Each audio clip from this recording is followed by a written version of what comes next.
Hi hello friend, ఇది ఈరోజు బిస్కెట్లు చేస్తున్నాను నేను.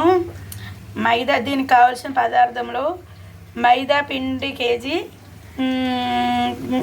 తెల్లను 1 కేజీ, అంటే బొంబాయి రవ్వ అంటారు కదా అది కేజీ, 2 కేజీలకి 2 కేజీలు పంచదార, 4 కేజీలు 4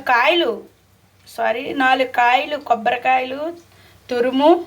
ఇవన్నీ కూడా కలిపినప్పుడు మీకు చూపించలేకపోయాను. ఇది ముద్దలు ముద్దలుగా చేసి ఇదిగోండి ఇలాగా చపాతీ, అంటే దళసరి చపాతీ మాదిరిలో చేసి ఇలాగ బిస్కెట్లు మాదిరి కట్ చేయాలి ఫ్రెండ్. కట్ చేసినవి ఇలా కట్ చేసిన తర్వాత ఇది ఒక్కొక్క పీస్గా విడదీసుకొని అప్పుడు ఇలాగా వేయించుకోవాలి ఫ్రెండ్. చాలా బాగుంటాయి.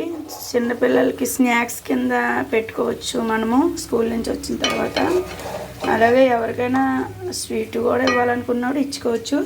ఇవన్నీ వేయించి తీసుకున్న తర్వాత ఇవ్వండి, ఇది మొత్తం మీద 4 కేజీలు చేసాను.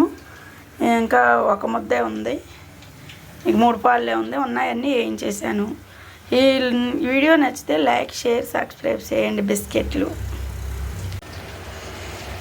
ఇందులో 1/2 కేజీ డాల్డా కూడా వేయాలి ఫ్రెండ్.